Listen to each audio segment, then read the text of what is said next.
Bab 411. Air mata Raja Serigala. Apa, keadaan vegetatif? King Feng ketakutan setelah mendengar Dr. Zhao. Dia merasa pusing dan hampir jatuh ke lantai. Dia merasa jantungnya seperti ditembak 1000 kali dan sangat sakit hingga dia tidak bisa berkata apa-apa. Ia menjelaskan bahwa seseorang menjadi vegetatif karena otaknya rusak, dan mereka kehilangan indera pergerakan dan tidak dapat bangun lagi. Dengan kata lain, menjadi sayur pada dasarnya adalah menjadi orang mati yang masih memiliki fungsi kehidupan tetapi tidak bisa bangun lagi. King Feng masuk ke kamar dan melihat Suelin melingkari tubuhnya di tempat tidur seperti mumi. Wajahnya pucat, matanya terpejam rapat dan tubuhnya tidak bergerak sedikit pun, seolah-olah dia adalah putri tidur. Berdasarkan keahlian medisnya, King Feng dapat mengetahui bahwa otak Suelin rusak dan beberapa sarafnya terputus sepenuhnya.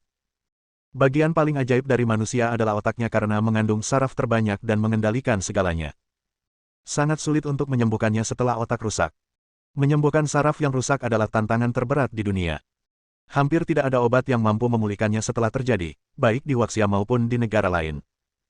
Kalau masalahnya hanya kerusakan saraf biasa, King Feng pasti sudah mulai menyembuhkan Suelin dengan kemampuan medisnya, namun hanya setengah saraf di otak Suelin yang rusak. King Feng tidak ingin membunuhnya karena sangat berisiko dan mudah gagal.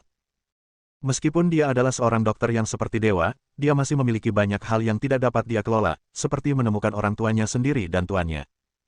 Duduk di samping Suelin, King Feng menggenggam tangannya yang dingin. Hatinya terasa remuk dan seolah-olah hatinya terbakar ketika mengingat setiap momen yang ia lalui bersama Suelin. Mereka telah melalui banyak hal sejak mereka mengenal satu sama lain. Awalnya, saat mereka baru bertunangan, mereka tidak banyak bicara, tetapi setelah berpacaran dan menghabiskan waktu cukup lama, mereka semakin saling mengandalkan. Ketika King Feng hampir dibunuh oleh laba-laba beracun, Suelin mencoba membuatkan kaldu ginseng untuknya. Bahkan, itu pertama kalinya seorang bos bergengsi memasak untuk orang lain. Meskipun akhirnya gagal, Suelin tetap berusaha belajar memasak untuknya, terlepas dari posisinya di perusahaan. Suelin pernah berkata kepada King Feng bahwa ia akan menunggunya di ruang tamu sampai ia pulang. Sejak saat itu, ia tidak pernah mengingkari janjinya. Ada begitu banyak kejadian setelah tengah malam ketika lampu di ruang tamu masih menyala, saat Suelin sedang duduk di sofa dengan pijamannya dan menunggu suaminya pulang. Suelin selalu menunggu King Feng kembali, tidak peduli apakah di luar sedang hujan atau berangin, atau apakah dia sakit. 5 hari yang lalu, Suelin masih menyiapkan sarapan untuknya. 4 hari yang lalu, ia masih menggambar sketsa pernikahan untuknya. 3 hari yang lalu, ia masih membelikan gaun pengantin untuknya. 2 hari yang lalu, mereka masih mengirimkan surat undangan ke rumah ayahnya. Sehari yang lalu, mereka masih pergi ke ibu kota Jing bersama. Kemarin, mereka masih membeli gaun pengantin, cincin kawin, dan mengambil foto pernikahan. Tadi malam, Suelin berkata kepada King Feng, "Sayang, besok adalah tanggal pernikahan kita. Jangan lupa jemput istrimu lebih awal." Wajah Suelin sepertinya masih sama seperti kemarin, dan suaranya masih terngiang di telinga King Feng. Tapi sekarang, wanita yang selama ini memperlakukannya dengan baik itu tak kunjung membuka matanya lagi. Sayuran, orang hidup yang sudah mati. Sebenarnya, King Feng berusaha menyelamatkan nyawanya dengan menggunakan keahlian akupunkturnya, tetapi ia sangat takut kehilangannya selamanya karena hanya ada 1 dari 100 kemungkinan untuk menyelamatkan nyawanya dengan melakukan ini. King Feng tidak dapat menahan air matanya yang menetes saat mengingat betapa Suelin selalu bersikap baik padanya. Sejak kehilangan orang tuanya, Suelin adalah wanita yang paling baik memperlakukannya selain tuannya. Hanya dia yang akan menyiapkan sarapan dan menunggunya sebelum tidur di tengah malam. Suelin bagaikan bunga teratai salju yang membasahi hati keras kepala King Feng dengan keanggunan dan kesabaran. Ia terus menunggu King Feng sebelum tidur karena ia memiliki suaminya di dalam hatinya. Ia lembut namun tangguh, dan tak kenal lelah mencintainya. Ia terus mencintainya meskipun terkadang ia masih terluka, seperti bunga yang tersiram hujan, atau daun-daun gugur yang tertiup angin. Sejak mereka menikah, King Feng tidak tahu sudah berapa malam ia membuat wanita ini menunggunya pulang. Entah berapa kali ia berada dalam bahaya, disakiti oleh pembunuhan, atau diculik hanya demi dirinya. Dia mungkin tidak akan menghadapi semua perjuangan ini jika dia tidak menikah dengannya di awal. Air mata King Feng menetes di pipinya. Ia lebih suka menanggung semua penderitaan Suelin ini sendirian. Air mata merah, ditangisi oleh Raja Serigala. "Sayang, aku lebih suka tidak pernah bertemu denganmu jika semuanya terulang kembali. Kau sudah sangat menderita," bisik King Feng sambil menggenggam tangan Suelin erat-erat. Ia mencintai wanita ini, namun, wanita itu terus terluka karenanya. Jika memungkinkan, ia berharap semua ini tidak pernah terjadi dan ia tidak pernah bertemu dengannya sejak awal, agar setidaknya wanita itu terhindar dari luka. Sayangnya, King Feng telah bertemu Suelin, seolah-olah mereka ditakdirkan bersama dalam takdir mereka. Kau pernah berjanji padaku bahwa kau akan menjadi istriku yang paling cantik dengan gaun yang paling indah, tapi kini kau tinggalkan aku sendiri di sini, tanpa pernah membuka matamu. Aku menangis dan air mataku telah membengkakkan mataku, membuat hidungku dan tenggorokanku mati rasa, hanya untuk menunggu kamu bangun, sementara kamu masih tidur. Rokok memang ditakdirkan untuk terluka setelah jatuh cinta pada korek api. Janji yang dibuat adalah utang yang harus ditanggung sendiri. King Feng merasa berutang begitu banyak kepada Suelin sehingga ia membutuhkan waktu seumur hidup untuk melunasinya. Sayang, kamu ingat lagu, Farewell to My Concubine, ini? Aku menyanyikannya untukmu saat pesta tahun baru di perusahaan, dan kamu bilang kamu menyukainya. Aku akan menyanyikannya untukmu sekarang, bisik King lembut. Dia masih ingat dengan jelas bahwa dia pernah menyanyikan lagu ini untuk Suelin pada pesta hari raya yang diadakan di perusahaan dan dia sangat menyukainya. Aku berdiri di tengah api dan membiarkannya membakar emosiku. Langit mendung, aku bertanya siapa pahlawan sejati dengan pedangku. Berapa banyak wanita di dunia ini yang hanya jatuh cinta padamu? Setiap orang bersedih dengan caranya masing-masing, tetapi berapa tahun lagi aku akan tetap bersamamu. Kaulah bagian terbesar dalam hidupku, kita telah melewati suka dan duka bersama. Kau luluhkan kejantananku dengan kelembutanmu. King Feng menyenandungkan lagu itu untuk Suelin dengan lembut karena itu adalah lagu favoritnya. Wanita cantik cenderung memiliki umur yang pendek, hal ini tampaknya tidak dapat dihindari bagi semua gadis cantik di luar sana. King Feng bernyanyi dengan penuh emosi, namun Suelin tampak tak bergerak sama sekali. Ia terus memejamkan mata di tempat tidur, seolah tak akan pernah bangun lagi. Bab 412. Cara menyelamatkan Suelin. Saat ini, banyak orang datang untuk melihat Suelin dari luar ruangan. Xiao Yue, Wan Qiu, Meng Yao, Yan Zi, Hao Luo, Tian Qi, King Kong, Yun Chang, dan masih banyak lagi. Mereka semua seharusnya menunggu di hotel sampai Suelin dijemput oleh Suelin, tetapi setelah sekian lama tidak bertemu, mereka meneleponnya dan menyadari Suelin mengalami kecelakaan mobil yang mengerikan. Mereka semua segera bergegas ke rumah sakit untuk melihat apa yang terjadi. Mereka semua patah hati ketika melihat King Feng menangis di kamar. Terutama Xiao Yue, dia bahkan mulai terisak-isak. Mereka semua merasa sedih melihat tragedi ini terjadi pada Suelin karena dia adalah bos mereka dan dia biasa memperlakukan mereka dengan sangat baik. Suelin jelas merupakan bos yang baik karena karyawannya sekarang menangis atas kemalangannya. Sementara Xiao Yue terisak-isak, Wan Qiu dan Hao Luo tidak dapat menahan air mata mereka lagi dan mulai menangis juga.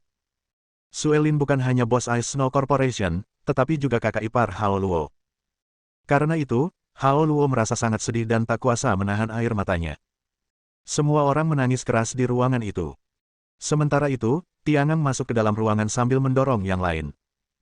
Tak seorang pun akan mencoba mengganggunya sekarang, tetapi Tiangang terpaksa melakukannya karena ia menemukan cara untuk menyadarkan Suelin dari koma. Tiangang juga menyukai Suelin sebagai cucu menantunya. Ia adalah wanita muda yang cantik, cerdas, dan selalu peduli pada King Feng. Ia memiliki kesan yang baik terhadap Suelin sejak bertemu dengannya di ibu kota Jing. Tiangang bergegas ke rumah sakit bersama Meyer ketika dia mendengar Suelin mengalami kecelakaan mobil, karena dia tahu King Feng pasti sedang tertimpa musibah saat itu. Mendengar suara langkah kaki itu, King Feng menjadi marah. Siapa gerangan yang masuk dan mengganggu Suelin saat dia butuh istirahat? Namun, kemarahan King Feng langsung sirna ketika ia melihat orang yang datang adalah Tiangang. Ia tersenyum getir dan bertanya, "Kakek Chen, Suelin perlu istirahat, apa yang membawamu ke sini?" Kalau saja bukan kakek Chen tapi orang lain, King Feng pasti sudah marah besar.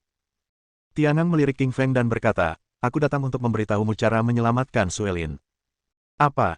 Bagaimana cara menyelamatkan Suelin?" Wajah King Feng membeku dan terkejut begitu mendengar Tiangang. Ia tiba-tiba teringat kakek Chen adalah ayah dari gurunya, Raja Iblis Tepi Angin. Semua keahlian medisnya diajarkan oleh gurunya, dan kini ayah dari gurunya ada di sini. Meskipun begitu, Tiangang adalah guru besarnya, dan pembunuhan medisnya bahkan lebih luar biasa. "Kakek Chen, apakah kakek benar-benar menemukan cara untuk menyelamatkan Suelin?" bisik King Feng sambil berusaha menenangkan diri. Ini adalah kabar terbaik baginya hari ini. Jika memang ada cara untuk menghidupkan kembali Suelin, ia akan melakukan apa saja, bahkan jika itu mempertaruhkan nyawanya. "Feng, pernahkah kamu mendengar tentang bunga roh dewa?" tanya Tiangang. King Feng mengerutkan kening dan menjawab, "Aku pernah mendengarnya. Sepertinya itu tanaman legendaris yang bisa menyembuhkan kerusakan saraf, tapi apakah itu benar-benar ada?" Tentu saja, King Feng tahu apa itu bunga roh dewa. Ketika ia masih bertarung di dunia bawah, ia pernah mendengar tentang tanaman ini dari seorang tetua yang mengatakan bahwa bunga itu dapat menyembuhkan kerusakan saraf dan memulihkan jiwa. Namun, berdasarkan informasi dari tetua, bunga roh dewa hanyalah legenda dan tidak muncul di dunia selama lebih dari seabad. Hampir tidak ada yang pernah melihat bunga legendaris ini. Kakek Chen, jadi maksudmu bunga roh dewa bukan sekadar legenda dan memang ada? Tanya King Feng sambil mengerutkan kening. Kamu benar, itu memang ada. Kakek Chen, di mana itu? Di alam roh kudus Miaojiang. Karena bunga roh Tuhan adalah tanaman suci, maka bunga itu hanya dimiliki oleh Dewi, kata Tiangang. Alam roh kudus Miaojiang. Bunga suci. Mata King Feng terbelalak lebar. Ia tahu bahwa Miaojiang adalah tempat paling ajaib dan misterius di Tiongkok. Ada banyak keterampilan medis misterius dan beberapa pengobatan gelap yang tersembunyi. Menurut legenda, leluhur Miaojiang adalah Ciyu. Ia pernah bertempur melawan Kaisar Yan dan Kaisar Kuning, menjadikan medan perang tersebut sebagai tanah bersejarah. Sejak usia 8 tahun, King Feng telah meninggalkan Tiongkok dan datang ke benua Serigala. Ia menghabiskan sebagian besar waktunya di antara benua Serigala dan benua Harimau. Bahkan ketika kembali ke Tiongkok, ia belum pernah mengunjungi banyak tempat selain kota Laut Timur dan ibu kota Jing. Miaojiang, di daerah Qingpu, hanya mendengar bahwa tempat itu adalah tanah misterius. Namun, ia belum sempat pergi ke sana. Huaxia cukup besar untuk memiliki banyak tempat rahasia seperti Miaojiang, Gunung Kunlun, hutan purba, gua bawah tanah, Del. Kota tempat kita tinggal hanyalah sebidang kecil tanah di dunia. Ada banyak spesies misterius yang tersembunyi di tempat-tempat yang bahkan belum pernah kita kunjungi. Namun, tempat-tempat itu memang ada, dan mereka menjadi rumah bagi makhluk-makhluk yang bahkan tak akan kita percayai keberadaannya. King Feng tidak percaya bunga roh dewa itu benar-benar ada dan itu adalah bunga suci di Miaojiang. Kakek Chen, kalau begitu, selama aku mendapatkan bunga roh dewa, aku bisa menghidupkan kembali Suelin, kan? Ya, selama kamu mendapatkan bunga roh dewa, Suelin bisa dihidupkan kembali. Baiklah. Aku akan mengambilnya di Miaojiang sekarang juga, kata King Feng dengan tegas. Dia harus mendapatkan tanaman itu jika itu satu-satunya cara untuk membangunkan Suelin. Tunggu, Miaojiang itu tempat yang sangat berbahaya karena penuh dengan serangga beracun dan binatang buas. Biar aku ikut denganmu, saran Tiangang. King Feng mengerutkan kening dan berkata, tapi kakek Chen, Anda seorang penatua, saya bisa pergi sendiri. Petik 2. Feng, apakah kamu tahu di mana Miaojiang? Yah, aku tidak. Tapi aku tahu, aku pernah ke sana waktu masih muda. Biarkan aku ikut denganmu. Kalau tidak, kau tidak akan pernah bisa menemukannya, kata Tiangang. King Feng mengangguk dan akhirnya berkompromi. Dia tidak akan bisa menemukan tempat itu karena dia belum pernah ke sana, tetapi masalah ini akan terpecahkan selama dia dipimpin oleh kakek Chen. Biksu, kau tetap di sini dan lindungi Suelin, mengerti? Baik, Pak. Jangan khawatir. Oh, bagaimana kalau tim Taring Serigala kembali? Biksu, beritahu klan Taring Serigala untuk menungguku di kota Laut Timur. Aku akan menghancurkan keluarga Wang setelah aku mendapatkan bunga roh dewa dan menghidupkan kembali Suelin. Sejujurnya, King Feng sudah tidak sanggup lagi menahan diri untuk melenyapkan keluarga Wang dan membalaskan dendam Suelin. Namun, karena ia telah menemukan solusi untuk menyelamatkan Suelin, ia harus mencarinya terlebih dahulu. Setelah itu, ia akan membalas dendam. Sayang, tunggu aku mengambil bunga roh dewa dan membangunkanmu, kata King sambil menatap Suelin dengan lembut dan mencium keningnya.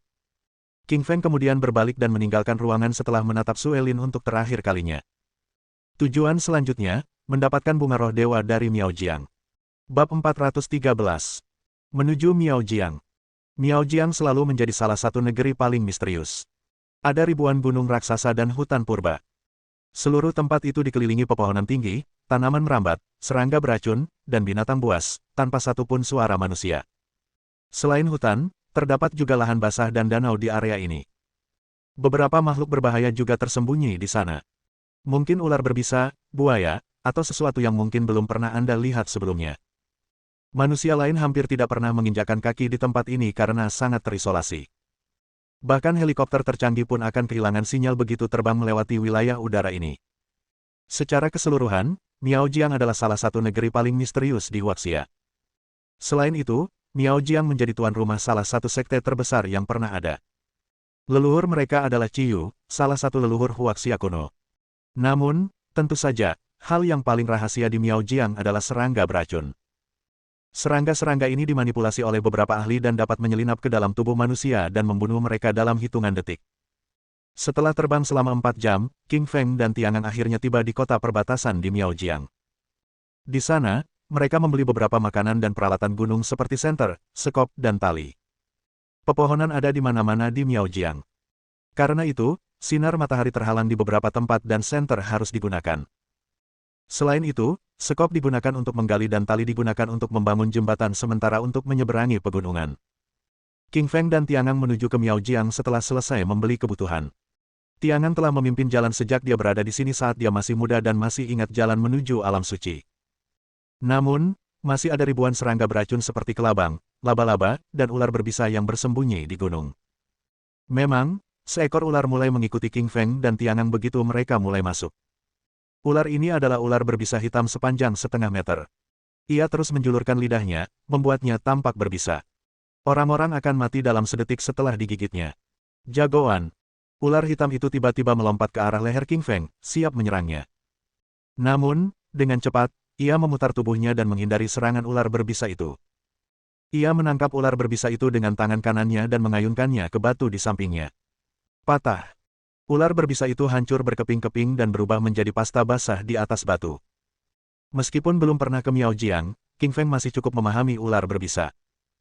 Karena ular berbisa jenis ini sangat kuat dan tangguh, mereka akan tetap hidup dan menyerang Anda jika Anda hanya mematahkannya menjadi 2. Oleh karena itu, jangan patahkan mereka dan anggap mereka sudah mati lalu pergi begitu saja.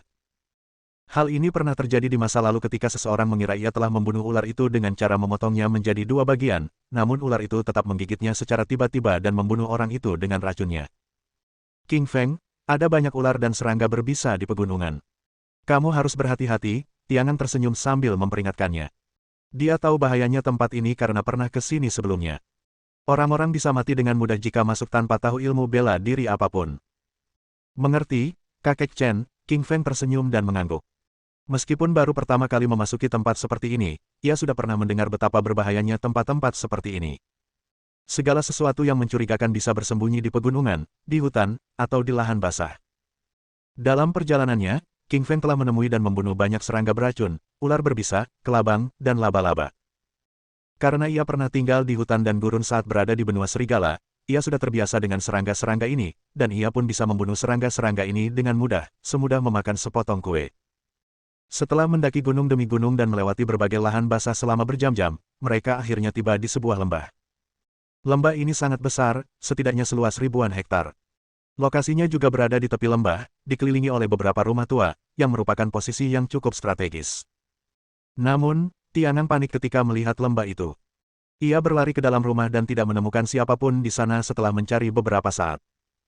Rumah-rumahnya bobrok dan penuh sarang laba-laba serta kotoran di mana-mana. Rasanya seperti rumah yang telah ditinggalkan selama puluhan tahun. Kenapa tidak ada orang di sini? Tiangang tidak percaya apa yang dilihatnya karena ia masih ingat banyak orang yang masih tinggal di rumah ini ketika ia datang ke sini puluhan tahun yang lalu. Melihat wajah Tiangang, wajah King Feng menegang. Ia bertanya, kakek Chen, apakah orang-orang dari alam suci Miaojiang pernah tinggal di sini sebelumnya? Feng, ini adalah alam suci Miaojiang puluhan tahun yang lalu. Aku pernah dipimpin oleh seorang guru yang tak tertandingi ke sini. Kupikir mereka masih tinggal di sini, tapi ternyata mereka sudah pindah, kata Tiangang sedih. Ia bisa tahu rumah itu telah ditinggalkan setidaknya selama puluhan tahun setelah melihat ke dalam. Meskipun begitu, orang-orang dari alam suci Miaojiang telah pergi setidaknya selama puluhan tahun. Wajah King Feng membeku setelah mendengar apa yang dikatakan Tiangang. Mereka telah berusaha keras dan melewati begitu banyak bahaya untuk datang ke negeri ini, tetapi sekarang, mereka bahkan tidak dapat menemukan siapapun. King Feng merasa putus asa dan hancur. Bunga roh dewa hanya bisa ditemukan di alam suci, dan hanya itu yang bisa menghidupkan kembali Suelin. Kalau tidak, ia akan pingsan selamanya. Jangan khawatir, King Feng. Meskipun mereka sudah pindah, mereka pasti meninggalkan jejak karena dulunya ini tanah suci Miaojiang. Kita mungkin bisa menemukan petunjuk di lembah ini, Tiangang tersenyum dan mencoba menghibur King Feng. Dia tahu bahwa King Feng pasti merasa hancur sekarang karena dia telah menempuh semua jalan ke sini hanya untuk bunga roh dewa. Baiklah, kakek Chen, ayo kita cari jalan sendiri-sendiri, kata King Feng dengan tenang, lalu mulai mencari dari berbagai arah untuk menemukan jejak yang tertinggal di lembah itu. King Feng berjalan ke arah timur lembah. Ia melihat tebing-tebing curam yang tak terhitung jumlahnya, dipenuhi pepohonan raksasa, tanaman merambat, duri, bunga liar, dan gulma di sela-sela lembah. Si gelombang-gelombang. Ketika King Feng berjalan beberapa ratus meter jauhnya, dia mendengar suara air datang dari depannya. Suara air. King Feng terkejut. Ia menahan napas dan berjalan perlahan ke depan. Ia menyingkirkan semak-semak yang menghalangi wajahnya dan melihat sebuah danau hijau. Danau ini tidak sebesar danau pada umumnya, hanya seukuran lapangan basket. Namun, danau itu telah mengkristal dengan air hijau. Di danau itu, ada seorang gadis sedang mandi dalam keadaan telanjang. Gadis itu berusia sekitar 20 tahun. Wajahnya cerah, hidungnya mancung, mulutnya kecil seperti buah ceri, dan dua mata yang berkilauan bagai bintang dari langit. Rambutnya panjang tergerai, kulitnya cerah dan halus bagaikan bunga teratai salju di pegunungan. Seluruh keberadaannya bagaikan peri murni dari dongeng. Bab 414. Orang suci Miao Jiang. Sungguh wanita muda yang murni, pikir King Feng sambil menahan napas. Dia tidak hanya cantik, tetapi juga memancarkan aura kemuliaan dan kemurnian. Ya, aura kebangsawanan dan kemurnian itulah yang dibawanya. Gadis yang berdiri di tepi danau dengan tubuh telanjangnya ini tampak seperti putri bangsawan dan bidadari suci. Wajah King Feng membeku saat melihatnya. Daya tarik dan kecantikan wanita ini bahkan bisa dibandingkan dengan Sue Lin dan Ruyan. Jika seseorang menggambarkan Sue Lin sebagai seorang ratu yang dingin dan anggun, dan Ruyan sebagai seorang putri yang menawan, maka gadis ini pastilah seorang malaikat murni yang membersihkan kekotoran pikiran seseorang. Gadis ini tidak memiliki aura hiruk-pikuk karena sudah lama tinggal di pegunungan. Ia memiliki kecantikan alami dengan nuansa kesucian dan kepolosan, tanpa riasan apapun di wajahnya. Tunggu, apakah itu ular? Tiba-tiba King Feng menemukan seekor ular kecil berwarna hijau sedang berenang ke arah gadis itu di danau. Tanpa petunjuk apapun, gadis itu menutup matanya dan mulai tenggelam ke dalam danau ketika ular itu mencapai pantatnya. Sial, dia akan digigit. Melihat gadis itu tenggelam, King Feng ketakutan. Ia tiba-tiba bergegas masuk ke danau dari balik semak-semak dan mengangkat gadis itu tanpa mempedulikan apakah ia telanjang atau tidak. Gadis itu langsung tersipu ketika menyadari ada seorang pria yang melompat ke danau dan bahkan mengangkatnya di tengah bak mandi. Lalu, ia mulai marah.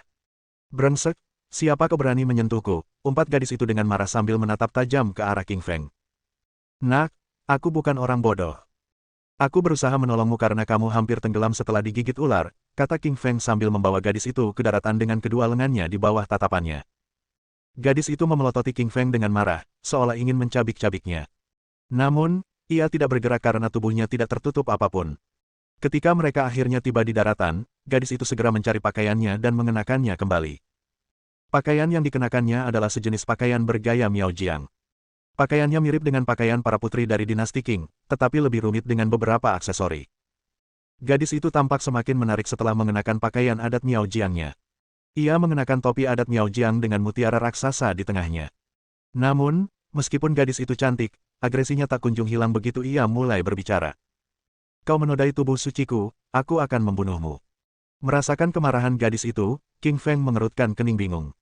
Ia bertanya dengan frustrasi, "Hei, maksudku, aku datang ke danau untuk menyelamatkanmu setelah kau digigit ular. Kenapa kau mencoba membunuhku? Nah, maksudmu si kecil ini." Gadis itu mencibir dan melambaikan tangan, lalu seekor ular hijau kecil tiba-tiba muncul di tangannya dan mulai menjilati tangannya dengan penuh kasih sayang. Melihat pemandangan ini, King Feng terkejut. Ia tahu ular hijau kecil itu adalah makhluk berbisa yang membawa bisa mematikan, namun, kini ia diam saja di tangan gadis itu dengan patuh seperti hewan peliharaan. Biar ku katakan, ini ular peliharaanku. Dan aku harus membunuhmu karena kau tak hanya melihat tubuhku yang telanjang, tapi juga telah menodaiku, kata gadis itu dengan niat membunuh. Dia ingin membunuh King Feng saat telanjang, tetapi dia tidak bisa karena tidak nyaman. Sekarang, dia akhirnya bisa melakukannya setelah mengenakan pakaiannya. Jagoan. Gadis itu mengeluarkan belati dan melompat secepat ular. Sedetik kemudian, ia muncul tepat di hadapannya. Lalu, ia menusukkan belatinya dengan keras ke jantungnya. Gadis ini adalah petarung ulung.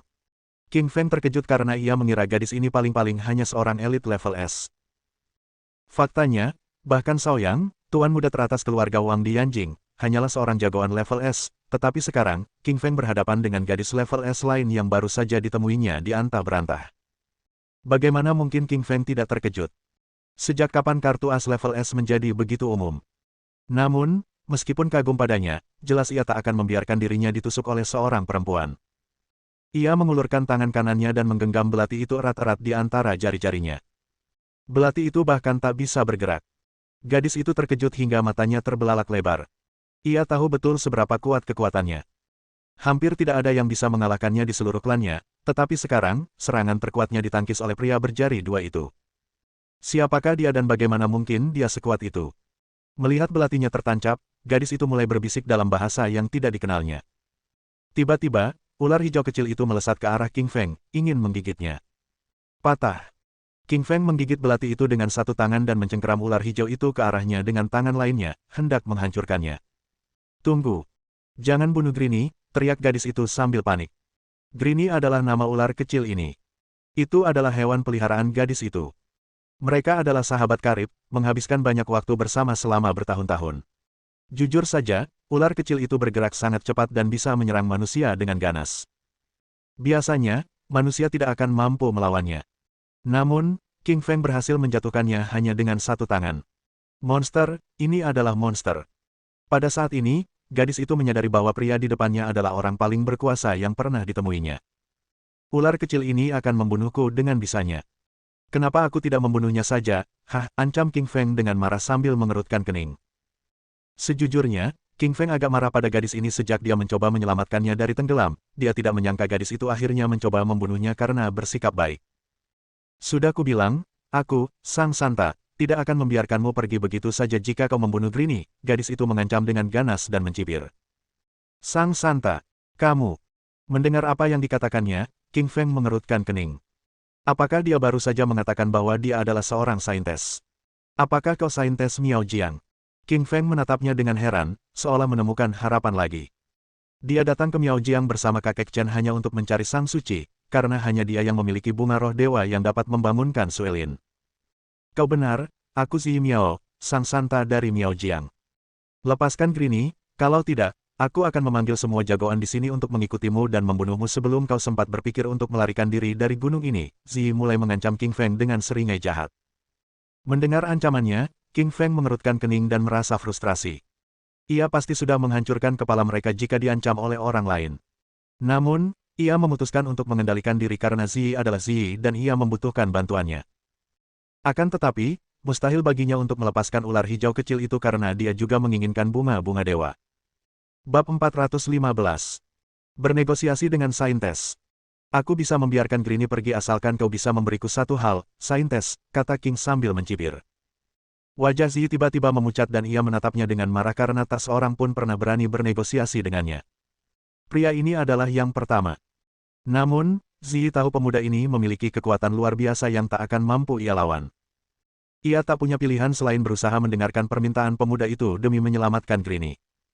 Katakan padaku, apa yang kau inginkan, tanya Zi sambil tertawa kecil. Suaranya sungguh merdu, bahkan membawa kesan kemurnian seperti dirinya. Aku butuh bunga roh dewa. Aku tidak akan mengganggu Greenie-mu asal kau mau memberikannya, kata King Feng tegas sambil menatap Zi. Bunga roh Tuhan adalah satu-satunya alasan dia datang ke sini. Dia harus mendapatkannya sebelum kembali. Bunga roh Tuhan. Zi tiba-tiba tampak terkejut, sementara kilatan api berkilat di matanya. Bunga roh Tuhan adalah bunga suci di Miao Jiang. Bagaimana mungkin dia memberikan sesuatu yang begitu penting kepada seorang pria sembarangan? Maaf, bunga roh Tuhan adalah bunga suci kami. Kami tidak akan pernah memberikannya kepada orang asing. Selain Sang Santa, tidak ada orang lain, bahkan orang-orang dari Miao Jiang, yang boleh mengakses benda itu. Zi menggelengkan kepala dan menolak permintaan King Feng. King Feng mencibir dan berkata, baiklah, jika kau tidak bisa memberiku bunga roh dewa, maka aku menyesal harus membunuh makhluk hijau kecil ini. Petik 2. King Feng sedikit memutar ular hijau itu. Seketika, ular hijau itu mulai menangis dan menjerit. Tubuhnya mulai berdarah dan ia terus memutar tubuhnya meskipun tidak bisa lepas dari tangan King Feng.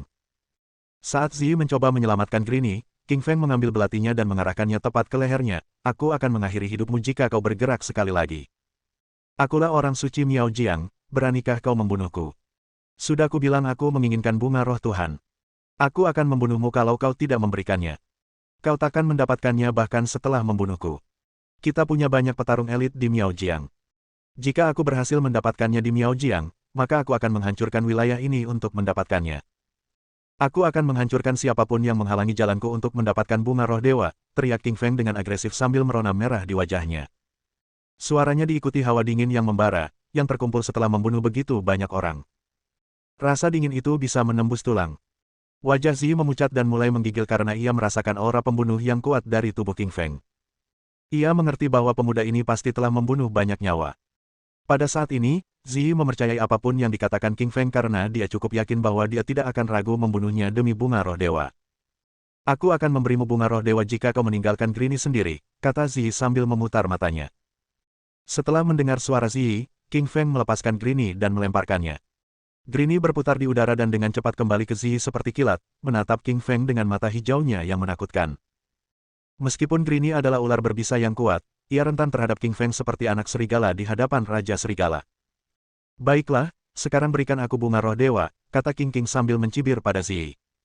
Maaf, aku tidak punya itu, kata Ziyi sambil meletakkan Grini di balik pakaiannya. Kamu tidak punya itu. Apa kamu berbohong padaku? Tanya King Feng. Ziyi mundur ketakutan ketika merasakan agresi dari King Feng. Aku tidak bohong, aku benar-benar tidak membawa bunga roh dewa. Bukankah Saintes Miao Jiang membawa bunga roh dewa? Beraninya kau berbohong padaku. Kamu mungkin tidak familiar dengan Miao Jiang. Bunga roh dewa memang dipegang oleh Sang Santa, tapi aku belum menjadi Sang Santa yang sebenarnya. Apa maksudmu dengan mengatakan kau belum menjadi orang suci yang sebenarnya? Tanya King Feng lagi, tanpa meredakan agresinya. Ziyi tersenyum tipis dan menjelaskan, Miao Jiang terbagi menjadi selatan dan utara. Akulah Santa dari utara, tetapi ada juga Santa dari selatan.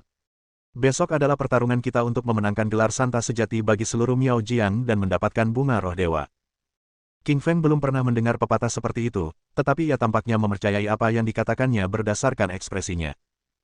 Bunga roh dewa hanya akan diberikan kepada saintes yang sebenarnya setelah pertempuran antara dua saintes dari daerah berbeda di Miao Jiang. Aku tahu kau hebat dalam seni bela dirimu. Asal kau mengalahkan saintes dari selatan dan membantuku menjadi saintes sejati, aku akan memberimu bunga roh Tuhan yang kau cari.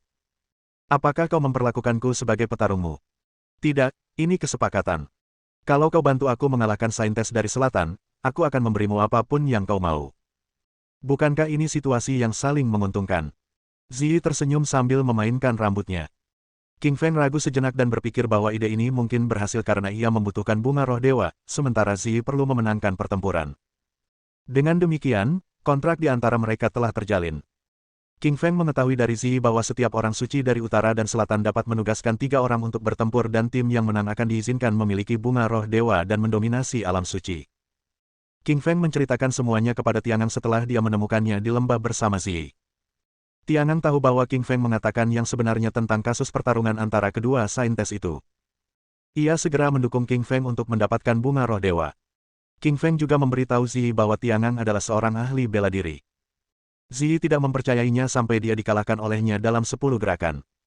Pada awalnya, Ziyi masih berpikir untuk memilih jagoan lain dari klannya tetapi sekarang setelah dia bertemu Tiangang dan King Feng, dia memutuskan untuk memilih keduanya untuk bertarung dalam pertempuran dengannya. Aku ingat lembah ini adalah alam suci Miao Jiang puluhan tahun yang lalu, mengapa tidak ada orang di sini lagi, tanya Tiangang bingung. Ziyi berkata sambil tersenyum tipis, Anda benar, Tuan Chen. Tempat ini dulunya adalah alam suci Miao Jiang kami puluhan tahun yang lalu, tetapi sesuatu yang serius terjadi kemudian sehingga kami semua pindah ke lokasi baru. Hal ini hanya diketahui oleh orang-orang dari klan kami. Baik King Feng maupun Tiangang terkejut dan merasa beruntung setelah mendengar apa yang dikatakannya. Jika King Feng tidak menemukan Ziyi secara tidak sengaja saat mandi, mereka tidak akan pernah bisa mencari tahu di mana letak alam suci sendirian. King Feng dan Tiangang mengikuti Ziyi. Tanpa diduga, semua serangga beracun itu langsung mundur begitu melihat Ziyi. Tak satu pun dari mereka berani menyerangnya, seolah-olah Ziyi adalah ratu racun yang membawa sesuatu yang beracun. Sebenarnya, King Feng tidak tahu kalau Ziyi sebenarnya membawa sesuatu yang serupa. Yah, mungkin bukan ratu racun. Dia membawa serangga Gu. Serangga Gu adalah makhluk yang sangat beracun dan dikenal juga sebagai Raja Serangga. Semua ular berbisa, laba-laba, dan kelabang akan menggigil di tanah begitu melihatnya. Bab 416. Pertempuran dua orang suci. Ziyi memimpin King Feng dan Tiangang ke lembah tersembunyi. Lembah ini tersembunyi di bawah tebing, jadi tanpa petunjuk Ziyi, King Feng dan Tiangang tidak akan pernah bisa menemukannya. Sebenarnya, Ziyi berencana membawa 2 jagoan dari klan utara untuk bertarung dengannya besok, tetapi ia berubah pikiran setelah melihat kekuatan King Feng dan Tiangang.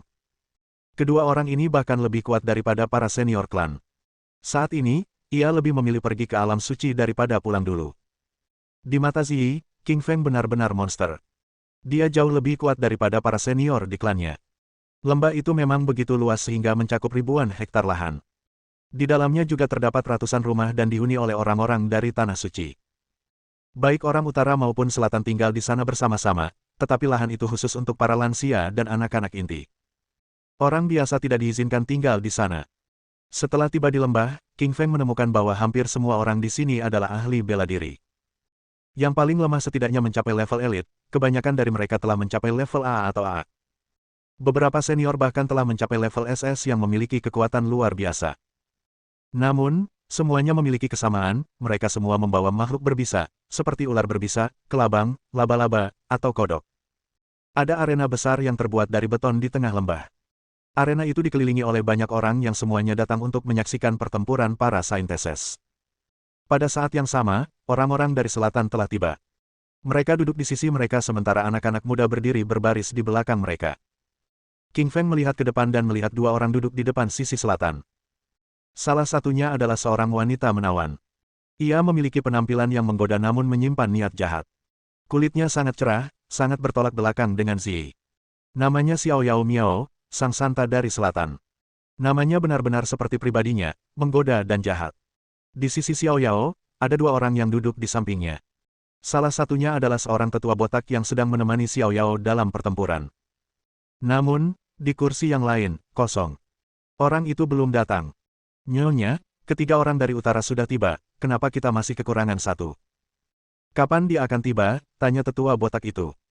Penatua, dia terlalu tak terkendali dan sombong, tapi kupikir dia akan datang karena dia sudah berjanji pada ibuku, kata Xiao Yao sambil tersenyum. Tetua botak itu menghela napas setelah mendengar apa yang dikatakannya. Pria itu memang sosok yang kuat dan tak terkalahkan. Mereka yakin mereka pasti akan memenangkan pertandingan selama dia bersama mereka. Tuan rumahnya adalah kepala klan. Ia seorang pria berusia 80 tahun yang berambut putih. Meskipun sudah tua, langkahnya tetap cepat dan tegap bak pemuda. Aura intens yang menyelimutinya juga membuatnya tampak setidaknya sebagai seorang jagoan tingkat SS. Kurasa semua orang mengerti aturan pertarungan saintes ini. Tim selatan dan utara akan memulai pertarungan antara masing-masing dari tiga orang. Pemenangnya akan menjadi saintes terakhir dan mengklaim kepemilikan seruling suci dan bunga roh Tuhan. Meskipun orang tua itu sudah tua dan rambutnya sudah memutih, ia berbicara begitu keras sehingga orang yang tinggal beberapa mil jauhnya pun dapat mendengarnya dengan jelas. Setelah ketua klan selesai memperkenalkan diri, Xiao Yao, sang saintes dari selatan telah melompat ke arena dan menatap Ziyi, sang saintes dari utara dengan provokatif. Sambil menghadapi provokasi Xiao Yao, Ziyi hanya menertawakannya dan terus berjalan menuju arena. Dulu mereka sering bertemu dan tampaknya hubungannya sangat buruk. Mereka mulai bertengkar begitu sampai di arena. Ziyi mengarahkan belatinya ke arah Xiao Yao setelah melengkungkannya di udara seperti kilat. Sementara itu, Xiao Yao juga mengeluarkan tongkat tulang dan mulai mengayunkannya ke arah belati Ziyi. Meskipun keduanya perempuan, tingkat kekuatan mereka luar biasa dan setidaknya mencapai level S, mereka memang pantas menyandang gelar saintes. Perbesar. Mereka bergerak terlalu cepat. Orang-orang semakin bersemangat menyaksikan mereka. Beberapa anak muda mulai berteriak dan bersorak mendukung mereka. Ziyi murni dan polos, sementara Xiao Yao seksi dan agresif. Keduanya populer karena karisma masing-masing. Orang-orang dari utara menyukai Ziyi, sementara orang-orang dari selatan menyukai Xiao Yao. Meskipun Ziyi kuat, ia selalu mengikuti aturan dan melancarkan serangan langsung. Di sisi lain, Xiao Yao cenderung menggunakan trik dan menyerang bagian tubuh Ziyi yang lemah, yang sangat mengganggunya. Mereka bertarung tanpa henti dan masih belum membuahkan hasil. Setelah ratusan trik, keduanya melepaskan hewan peliharaan beracun mereka. Ziyi melepaskan grininya sementara Xiao Yao melepaskan seekor kelabang. Baik grini maupun kelabang sama-sama beracun, akan sulit bagi mereka untuk menang melawan satu sama lain. Ketika kedua saintes telah mencapai serangan ke-100, Xiao Yao berpura-pura jatuh ke lantai. Sementara Ziyi membungkuk dan mencoba menempelkan belatinya ke leher Xiao Yao, sesuatu yang drastis tiba-tiba terjadi. Ledakan. Xiao Yao mengeluarkan sekantong bubuk yang tidak diketahui dari tangannya dan melemparkannya ke wajah Ziyi. Bubuk itu adalah sejenis bubuk batu kapur khusus yang dapat membutakan penglihatan seseorang untuk sementara dan menyebabkan rasa sakit yang luar biasa pada mata mereka. Ziyi tidak bisa merasakan atau melihat apapun selain sengatan panas di matanya. Ia tidak menyangka Xiao Yao akan menyerangnya dengan cara licik seperti itu. Sementara itu, Xiao Yao bangkit berdiri dan memukul Ziyi hingga keluar arena dengan satu pukulan. Ronde pertama, Xiao Yao, sang santa perawan selatan menang. Sang ketua klan mengerutkan kening dan mengumumkan hasilnya dengan enggan. Meskipun ia tidak suka serangan diam-diam, ia tidak punya pilihan karena Xiao Yao memang pemenang ronde ini. Tidak ada yang mau membuang waktu untuk bertarung secara terhormat di dunia nyata. Oleh karena itu, ketua klan tetap mengumumkan Xiao Yao sebagai pemenang meskipun ia tidak suka dengan perilakunya. Xiao Yao Miao, kau pecundang, berani menyerangku seperti itu sebagai seorang saintes. Ziyi berdiri di bawah arena sambil berteriak padanya dengan marah. Ziyi Miao, pemenang akan selalu menjadi pemenang, dan pecundang akan selalu menjadi pecundang. Aku akan menjadi santat terakhir di Miaojiang, kata Xiao Yao dengan bangga dan arogan. Xiao Yao, masih terlalu dini untuk berbahagia sekarang. Kamu baru menang di ronde pertama, kita masih punya 2 ronde lagi. Ziyi, kita akan mengambil yang terbaik dari ketiganya. Kita hanya perlu memenangkan 1 ronde lagi dan permainan ini akan berakhir. Lebih baik kau pertahankan kesombonganmu. Aku akan menghajarmu nanti. Kemarahan menyebar di seluruh wajah Ziyi. Ziyi kembali ke tempat duduknya di sisi utara dengan geram. Kita punya 2 ronde lagi, kalian harus menang. Kalau tidak, Xiao Yao akan menjadi saintes dan dia akan mendapatkan bunga roh dewa. Jangan khawatir, kita akan menang di 2 ronde berikutnya, kata King Feng sambil tersenyum tipis dan penuh percaya diri. Dia tentu akan berhati-hati karena apakah mereka akan mendapatkan bunga roh dewa sepenuhnya bergantung pada permainan ini. Namun, dia yakin akan dirinya sendiri dan juga kakek Chen dalam hal kekuatan mereka. Bab 417. Raja Iblis Singa. Siapa yang akan maju pertama di babak kedua? Tanya Zi Miao kepada King Feng dan Tiangang Chen. Wajahnya masih pucat pasi. Ada sisa bedak di wajahnya. Dia merasa sangat tidak nyaman, kalau bukan karena kompetisi, dia pasti akan mandi. Aku akan pergi, kata Tiangang Chen sambil tersenyum ringan saat dia berjalan menuju arena pertempuran. Dia adalah salah satu dari 10 petarung terbaik di ibu kota. Kekuatannya luar biasa. Bagaimana mungkin guru Raja Iblis nomor 1 itu orang biasa? Kandidat dari Miaojiang Selatan adalah seorang pria tua botak yang merupakan petarung level S. Tiangang Chen dan lelaki tua botak itu berjalan menuju arena pertempuran dan memulai pertempuran. Wuss! Tangan kanan lelaki tua botak itu berubah menjadi cakar elang. Terdengar suara melengking saat ia mencakar Tiangang Chen. Tiangang Chen tersenyum tipis ketika tangannya berubah menjadi bila angin dan dia mengiris ke arah cakar lelaki tua itu. Ledakan! Terdengar ledakan keras saat tangan dan cakar itu bertabrakan. Tiangang Chen tak bergeming sedikit pun, sementara ekspresi lelaki tua botak itu berubah saat ia mundur beberapa langkah. Jelas, Tiangang Chen telah memenangkan pertukaran tersebut. Pria tua botak itu menyipitkan matanya. Ia tahu bahwa ia telah bertemu musuh yang kuat. Seketika, ia mengerahkan seluruh kekuatannya ke dalam cakarnya. Ada semburat hijau di sekitar tangannya saat ia mencakar Tiangang Chen. Tiangang Chen tersenyum dingin dan mengerahkan seluruh kekuatannya ke telapak tangan tepi anginnya, dan itu benar-benar membentuk 10 gambar telapak tangannya. Itu pertanda ia telah mencapai jurus telapak tepi angin. Pukulan-pukulan telapak tangannya mampu mengiris udara. Kaca! Cakar elang lelaki tua botak itu langsung teriris oleh telapak tangan angin Tiangang Chen.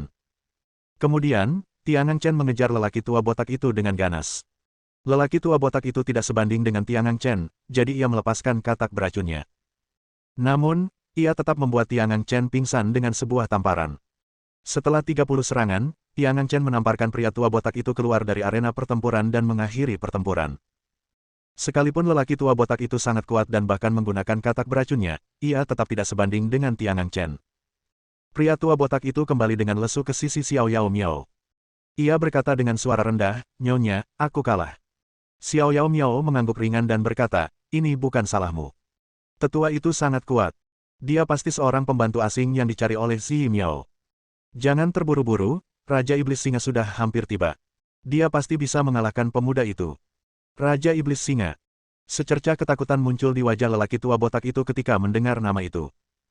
Setan singa adalah sosok yang liar dan kuat. Saat itu, ia mendominasi seluruh Miaojiang Selatan. Entah mengapa, ia memilih untuk tinggal di Miaojiang Selatan. Sepertinya itu ada hubungannya dengan ibu Xiao Yao Miao. Bagus sekali, kita menang di babak kedua.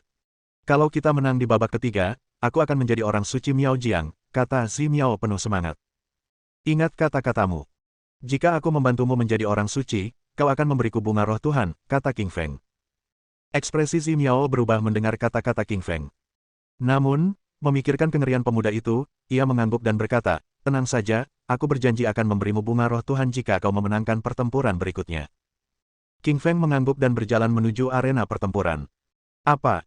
Ronde ketiga ini sangat penting. Kenapa Santo Miaojiang Utara mau mengirim pemuda seperti dia? Ya, kedua tetua tadi begitu kuat. Apa gunanya seorang pemuda? Sepertinya orang suci Miaojiang Utara akan kalah.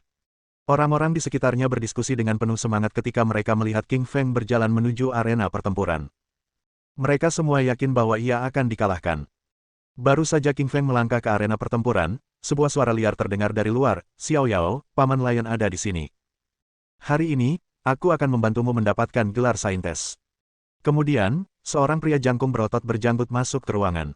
Ia mengenakan sepotong kulit dan memegang tongkat berduri. Pria parubaya itu bagaikan singa dan memancarkan aura yang mendominasi. Tanah bergetar dan berdentuman keras setiap kali ia melangkah. "Paman Singa, senang sekali kau ada di sini. Kita sudah kalah satu ronde dan menang satu ronde. Aku akan mengandalkanmu untuk ronde ketiga," kata Xiao Yao Miao gembira. Ia tahu ia pasti akan memenangkan ronde ketiga jika Paman Singanya ada di sini. Gelar Santo akan jatuh padanya. Ekspresi orang-orang di sekitar berubah drastis ketika mereka melihat pria itu. Tentu saja, mereka semua mengenalinya. Raja Iblis Singa, aku tak percaya orang suci Miaojiang Selatan berhasil mengundang Raja Iblis Singa. Pemuda itu tamat. Keke, dia tidak hanya tamat. Dia akan dicabik-cabik. Kau benar. Raja Iblis Singa itu kejam. Kabarnya, dia adalah petarung nomor 1 di Miaojiang Selatan. Orang-orang di sekitarnya berdiskusi dengan penuh semangat. Mereka memandang Raja Iblis Singa dengan hormat sekaligus takut. Oh tidak, itu Raja Iblis Singa. Kilatan keputusasaan muncul di wajahnya, darah mengalir deras. Ia menyadari kekuatan Raja Iblis Singa. Ia adalah petarung nomor 1 di Miaojiang Selatan. Bahkan di Miaojiang Utara, tak ada yang bisa menandinginya. Sejak Raja Iblis Singa tiba di Miaojiang 12 tahun yang lalu, ia telah mengalahkan lebih dari 100 petarung tangguh Miaojiang. Kekuatannya mengguncang Miaojiang. Ia sangat kuat dan dikabarkan mampu mencabik harimau menjadi dua. Tak seorang pun menyangka Iblis Singa akan membantu Xiao Yao Miao. Tiangang Chen tampak tidak percaya saat melihat Raja Iblis Singa. "Teman, Xiao Yao ingin aku mengalahkanmu. Aku akan memenggal kepalamu dengan satu tinju," kata Singa Iblis dengan angkuh.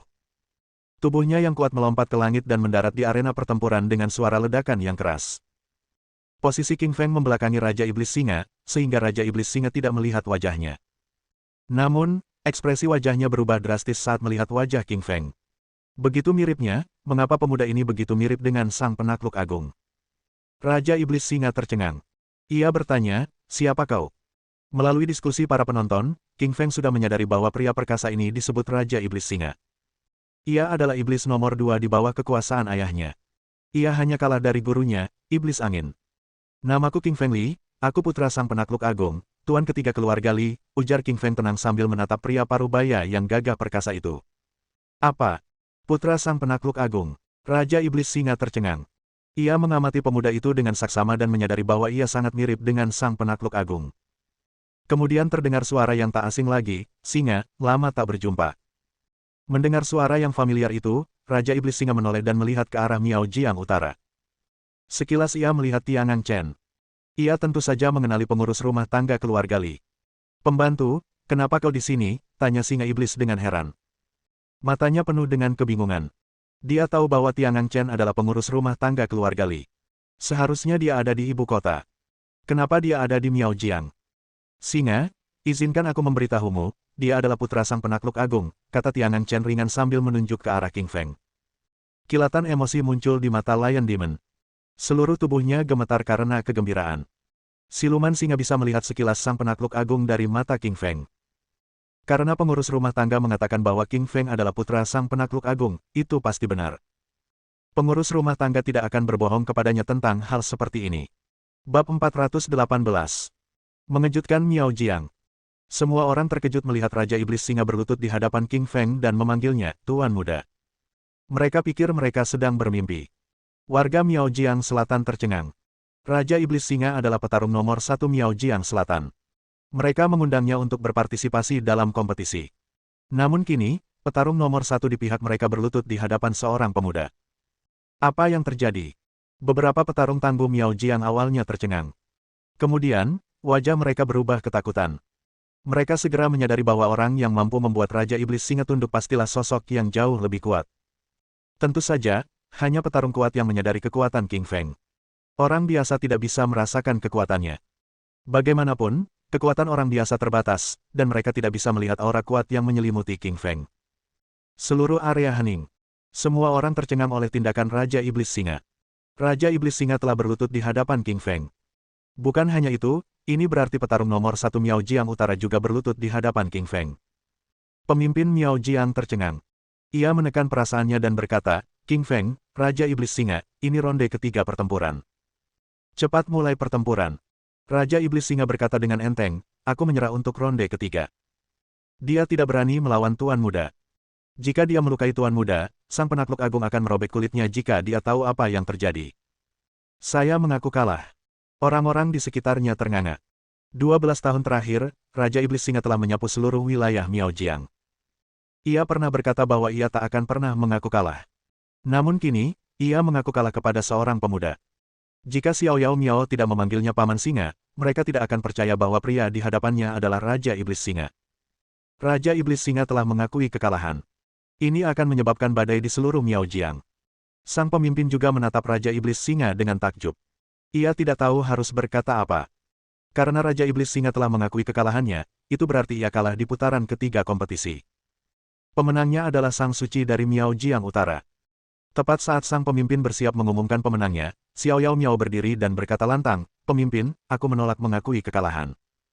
Pemimpin itu mengerutkan kening dan bertanya, "Xiao Yao, mengapa kamu tidak mau mengakui kekalahan?" Pemimpin, pertarungan Sein bergantung pada kekuatan tempur seseorang. Untuk memenangkan kompetisi, seseorang harus memenangkan 2 dari 3 ronde. Aku menolak untuk mengaku kalah karena aku tidak tahu mengapa Paman Lion mengaku kalah. Tapi menurutku ini tidak adil, kata Xiao Yao Miao enteng. Jika ia mendapatkan gelar Santo, ia akan menjadi pemimpin Miao Jiang. Kekuasaannya akan jauh lebih tinggi daripada sang pemimpin. Ia akan mendapatkan banyak kekuasaan dan sumber daya. Xiao Yao Miao tentu saja menginginkan gelar itu. Dia tidak hanya ingin memperoleh kejayaan pribadi, dia juga harus mempertimbangkan kepentingan keluarganya. Warga Miao Jiang Selatan juga mulai memberontak ketika mendengar kata-kata Xiao Yao Miao. Menghadapi pertentangan mereka, raut wajah sang pemimpin sedikit berubah. Ia tidak tahu harus berbuat apa. Sambil tersenyum tipis, King Feng berkata, "Xiao Yao Miao, kalian menolak mengaku kalah karena perwakilan ketiga tidak bertarung. Aku bisa memberimu kesempatan. Jika seseorang dari Miao Jiang Selatan bisa mengalahkanku, aku akan mengaku kalah. Oke, kau harus menepati janjimu. Aku akan memilih seseorang untuk bertarung denganmu." Secercah kebahagiaan muncul di wajah menawan Xiao Yao Miao. Xiao Yao Miao awalnya menaruh harapannya pada Raja Iblis Singa. Ia tidak menyangka Raja Iblis Singa akan berlutut dan langsung mengakui kekalahan. Namun, ini adalah pertarungan memperebutkan gelar, ia menolak untuk mengakui kekalahan. Xiao Yao Miao mencari-cari di antara penduduk Miao Jiang Selatan untuk waktu yang lama, tetapi tidak menemukan seorang petarung yang kuat. Satu-satunya petarung yang kuat, lelaki tua botak itu, telah terluka oleh Tiangang Chen. Jelas, ia belum siap untuk pertempuran berikutnya. Kalau begitu, aku akan bertarung di arena pertempuran, pikir Xiao Yao Miao sambil menggertakkan giginya. Ia pun berjalan menuju arena pertempuran. "Xiao Yao, apa yang kau lakukan?" tanya Raja Iblis Singa ketika melihatnya berjalan di arena pertempuran. Ekspresinya berubah. "Paman Singa, aku tidak tahu kenapa kau berlutut atau mengaku kalah. Tapi kau pernah berkata padaku bahwa kita tidak boleh mengaku kalah, kita harus berjuang sampai akhir," kata Xiao Yao Miao tegas. Wajahnya yang menawan berkilauan memesona. Raja Iblis Singa tersenyum getir mendengar kata-katanya. Ia tidak melanjutkan bicaranya. Ia tahu Xiao Yao Miao sangat keras kepala. Ia tidak mau mendengarkan kata-katanya. Ya, Raja Iblis Singa pernah mengatakan kata-kata itu kepada Xiao Yao Miao. Tapi itu tergantung orangnya. Jika Raja Iblis Singa bertemu dengan kepala 4 keluarga di ibu kota, dia tidak akan mundur dari pertempuran. Namun, King Feng bukanlah sosok biasa. Ia adalah putra sang penakluk agung yang merupakan gurunya. Namun, ia adalah guru mudanya. Ia tidak berani menyentuhnya. "King Feng Li, aku akan mengalahkanmu hari ini. Aku ingin melihat apa yang kau punya untuk membuat Paman Lionku mengaku kalah," kata Xiao Yao Miao dengan kejam. Sejujurnya, Raja Iblis Singa adalah idolanya. Selama bertahun-tahun, ia telah mengajari Xiao Yao Miao cara bertarung.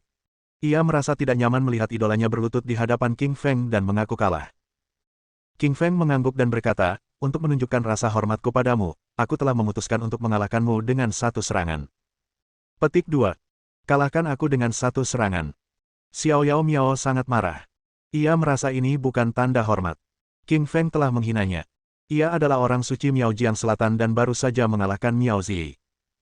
Bagaimana mungkin ia kalah dari King Feng hanya dengan satu serangan? Xiao Yao Miao berteriak sambil mengeluarkan tongkat tulang dan mengayunkannya ke arah King Feng. Ia ingin sekali menghancurkan tulang-tulang pemuda sombong itu hingga berkeping-keping. King Feng berdiri tak bergerak.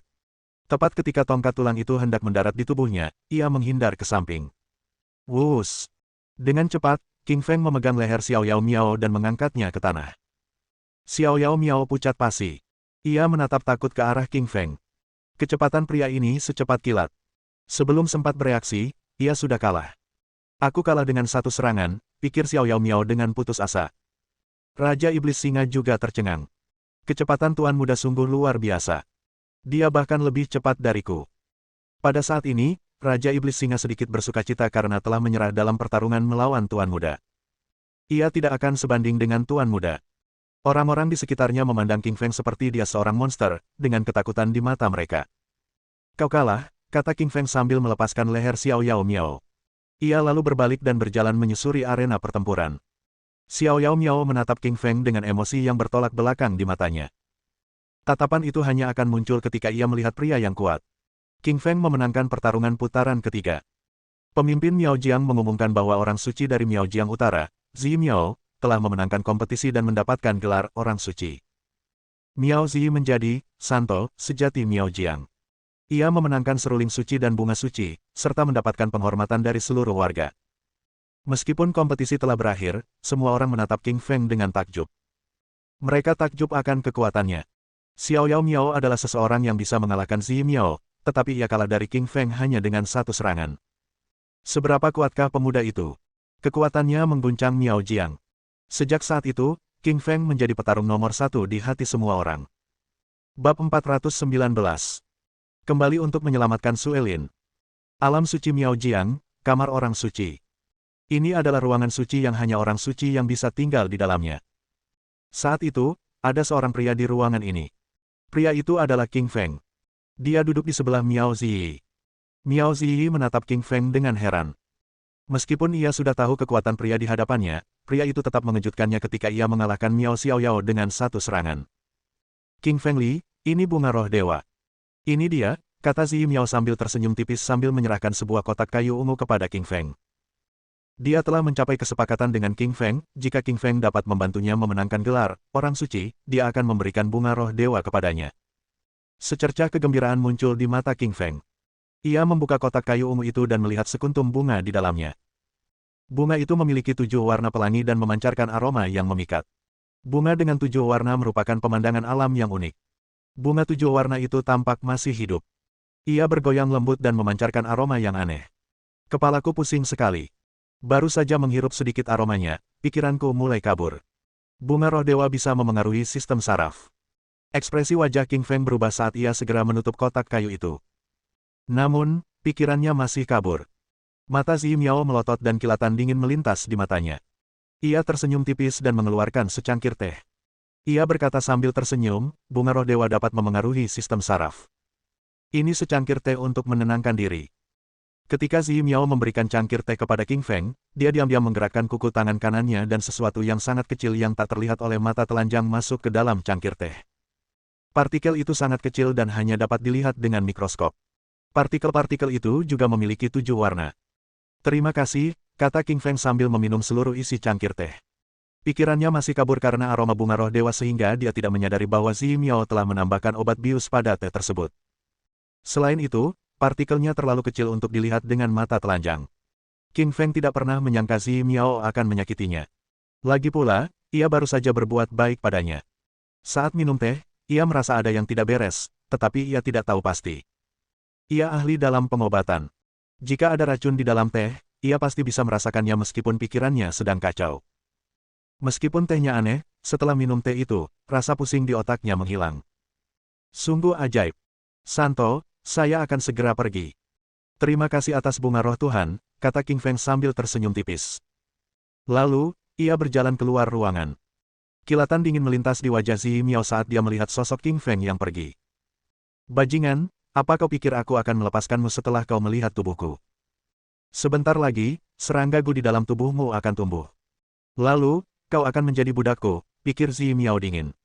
Di Miao Jiang, sang santa sangat saleh dan suci. Tubuhnya tidak boleh dilihat oleh pria manapun, kalau tidak, ia akan dihukum. Tubuh Zi Miao terlihat dan dinodai oleh King Feng. Tentu saja, ia tidak akan membiarkannya pergi begitu saja. Miao Zi tahu bahwa kekuatan King Feng sangat kuat. Ia bukan tandingannya. Karena itu, untuk membalas dendam, ia memilih menggunakan Gu Suci Miao Jiang. Parasit yang ia gunakan bukanlah parasit biasa. Itu adalah larva Gu 7 warna. Parasit itu tidak bisa dilihat dengan mata telanjang dan akan tumbuh di dalam tubuh King Feng. Ketika Gu 7 warna itu dewasa, Zi Miao akan mampu mengendalikan King Feng melalui Gu tersebut. King Feng akan menjadi obatnya. Sejujurnya, Zi Miao tidak akan membunuh pria kuat seperti King Feng. Tapi dia pasti akan menjadikannya budak dan menyiksanya habis-habisan. Meskipun King Feng adalah Raja Serigala yang kuat dan ahli dalam pertempuran serta pengobatan, ia tidak tahu apa-apa tentang Gu dari Miao Jiang. Ia belum pernah melihat teknik misterius seperti ini. Karena itu, tanpa sadar ia jatuh ke dalam perangkap Zi Miao. Sejarah Miao Jianggu dapat ditelusuri kembali ke zaman Yan Huang. Miao Jianggu telah ada sejak manusia ada. Serangga ini telah ada lebih lama dari manusia. Seperti kata pepatah, hati wanita sangat sulit dipahami. Lebih baik membuat marah penjahat daripada wanita. King Feng berpikir Zi Miao akan berterima kasih padanya karena telah menolongnya. Ia pikir Zi Miao akan memaafkan perbuatannya di masa lalu. Ia tidak menyangka Zi Miao akan menyembunyikan niatnya dan menanamkan Gu ke dalam dirinya. King Feng memegang bunga roh dewa dan meninggalkan daerah orang suci Miao Jiang bersama Tiangang Chen. Adapun Raja Iblis Singa, ia tidak ikut pergi bersama mereka. Ia masih harus membawa Xiao Yao Miao kembali ke keluarganya di Nanjiang. King Feng telah mengetahui bahwa Raja Iblis Singa memiliki hubungan masa lalu dengan ibu Xiao Yao Miao. Tentu saja, ketika Raja Iblis Singa meminta untuk membawa pulang putri kekasihnya, King Feng tidak menolak. Raja Iblis Singa telah memberitahu King Feng bahwa ia akan menemuinya di kota es setelah ia membawa pulang Xiao Yao Miao. 1 hari kemudian, King Feng dan Tiangang Chen melakukan perjalanan jauh sebelum akhirnya naik pesawat untuk kembali ke kota es. Saat ini, S-City, First People Hospital. Suelin terbaring di ranjang rumah sakit. Matanya terpejam rapat dan ia koma. Ia bagaikan putri tidur yang tak pernah bangun. Di samping Suelin, ibunya, Xiao Yunmu, menangis terseduh-seduh. Xiao Yuezhang juga menangis. Di luar bangsal, Mong dan King Kong menjaga ruangan dan menghentikan orang asing memasuki bangsal. Ketika King Feng tiba di bangsal, mata semua orang dipenuhi kegembiraan. "Bos, kau menemukan bunga roh dewa," kata biksu dengan emosional. King Feng mengangguk mengiyakan. Biksu itu menatap King Feng dengan mata gembira dan kagum. "Bos sungguh kuat. Bunga roh dewa adalah bunga saintes Miao Jiang. Hanya saintes yang bisa mengaksesnya. Ia tak percaya bos berhasil menemukannya. Sungguh luar biasa. Ibu mertua, istirahatlah. Aku telah menemukan bunga roh dewa. Aku akan menyelamatkan Suelin." Hati King Feng dipenuhi duka saat melihat wajah Xiao Yunmu yang berlinang air mata. "Baiklah, King Feng, tolong bangunkan Suelin," kata Xiao Yunmu sebelum meninggalkan bangsal. Ekspresi kelembutan muncul di wajah King Feng saat dia menatap Suelin yang tidak bergerak.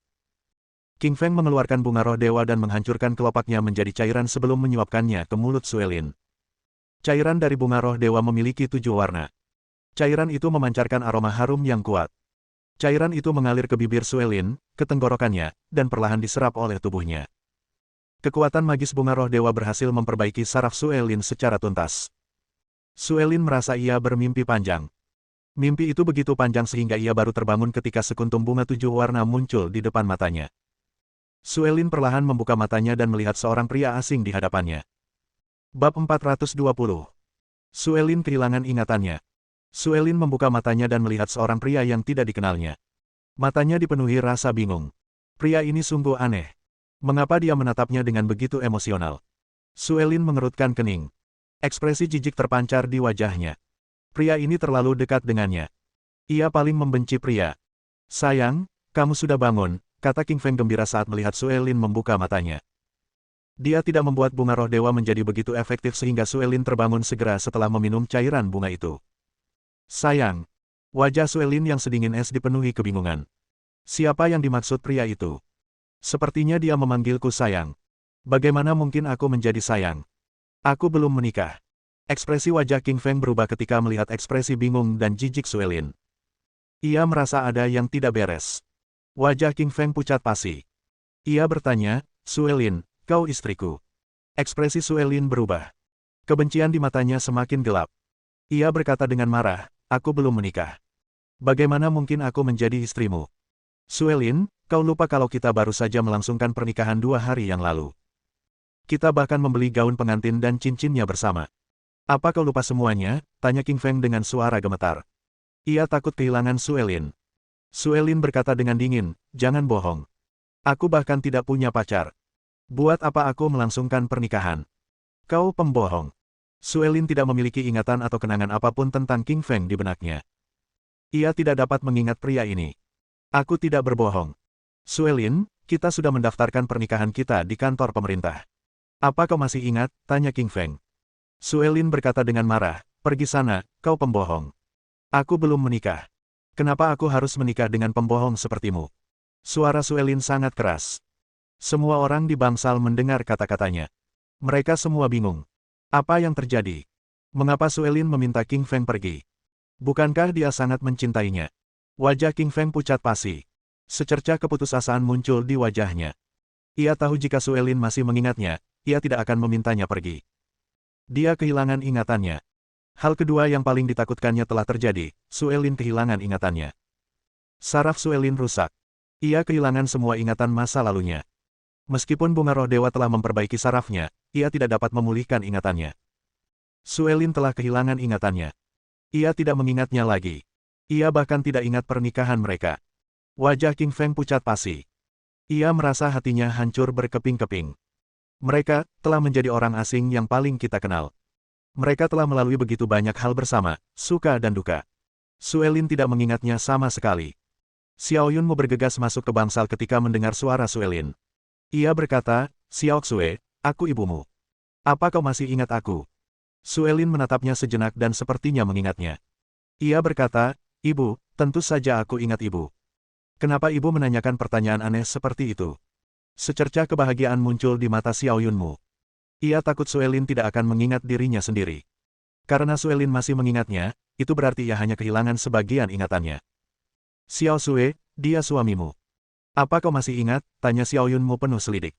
Dia bertanya karena mendengar teriakan Suelin dari koridor. Dia bersyukur atas semua yang telah dilakukan King Feng untuk putrinya. Suelin menggelengkan kepalanya dan bertanya, Ibu, kenapa ibu ngomong sembarangan? Aku belum menikah.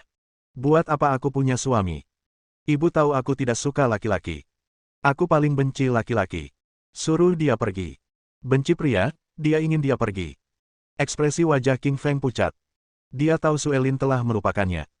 Pada saat itu, Dekan Su Zhao masuk ke bangsal. Direktur Su Zhao menggunakan peralatan medis tercanggih untuk memeriksa otak Suelin. Ia kemudian memintanya untuk membedakan orang-orang di sekitarnya. Akhirnya, Su Zhao menyimpulkan bahwa Suelin telah kehilangan ingatannya. Ia hanya mengingat kejadian 3 bulan yang lalu. Ia kehilangan semua ingatannya tentang 3 bulan terakhir. Misalnya, Suelin tidak mengenali King Feng atau Hao Luo karena keduanya baru bergabung dengan perusahaan 3 bulan yang lalu. Suelin mengenali Xiao Yue Zhang, yang berarti ia mengingat kejadian lebih dari 3 bulan yang lalu. Dekan Zhao, bisakah Anda merawat kondisi Suelin? Tanya King Feng. Tidak apa-apa, Suelin kehilangan ingatannya selama ia masih bisa dirawat. Dokter mengatakan Suelin akan koma selamanya 2 hari yang lalu, tetapi sekarang ia sudah sadar. Saya seorang dokter barat. Anda adalah seorang dokter pengobatan Tiongkok kuno yang juga lebih terampil dari saya. Anda seharusnya mengerti bahwa kebangkitannya saja sudah merupakan keajaiban. Amnesia adalah kondisi yang paling sulit diobati di dunia. Amnesia tidak dapat disembuhkan dengan obat apapun, kata Su Zhao sambil mendesah sambil menatap King Feng dengan iba. Su Zhao merasa sangat kasihan pada pemuda di hadapannya. Sayangku koma setelah kecelakaan mobil. Setelah akhirnya menyelamatkannya, sayangku melupakannya. Betapa menyakitkannya itu. Wajah King Feng dipenuhi rasa sakit. Ia salah langkah dan hampir jatuh ke tanah. Sebagai seorang dokter yang saleh, tentu saja, ia tahu bahwa amnesia disebabkan oleh trauma berat pada otak. Hampir mustahil bagi pasien untuk memulihkan ingatannya. Dengan kata lain, Suelin tidak akan mengingatnya lagi di masa depan. Ia akan menganggapnya sebagai orang asing. King Feng tahu bahwa sebelum Suelin bertemu dengannya, ia sangat membenci pria. Sekarang setelah ia melupakannya, ia pasti kembali pada sikapnya yang dulu. Karena ia seorang pria, ia pasti sangat membencinya. Xiao Feng, amnesia itu mustahil diobati. Kalau kamu ingin ingatannya pulih, kamu harus lebih sering bicara dengannya. Kalau kalian pergi ke tempat-tempat yang sudah lewat atau menghidupkan kembali kenangan masa lalu, mungkin ingatannya akan pulih, kata Tianang Chen menghibur. Kakek Chen, jika aku membawa Suelin ke masa lalu dan menghidupkan kembali kenangannya, berapa besar kemungkinannya untuk mendapatkan kembali ingatannya? Hampir nol. Hanya ada sedikit harapan, tetapi hampir mustahil. Kakek Chen, kalau masih ada harapan, aku tidak akan menyerah. Tapi Suelin sekarang tidak suka laki-laki. Dia tidak mau aku dekat-dekat dengannya. Bagaimana aku bisa mendekatinya? Tanya King Feng sambil mengerutkan kening. Ia seorang dokter yang saleh. Ia tentu tahu betapa sulitnya memulihkan ingatan pasien. Ia harus sering berkomunikasi dengannya dan menghidupkan kembali beberapa pengalaman masa lalu mereka. Tapi Suelin membencinya saat ini. Dia bahkan tidak bisa menyentuh tangannya, apalagi melakukan apapun. Mohon dukungan dari omom ante-ante sekalian, buat subscribe atau sharekan novel Mimin ke Facebook kalian, agar channel Mimin bisa terus berkembang. Dengan begitu, Mimin bisa lebih semangat untuk up novel seru lain ke depannya. Buat teman-teman yang sudah subscribe dan sharekan novel Mimin, Mimin ucapkan terima kasih sebanyak-banyaknya.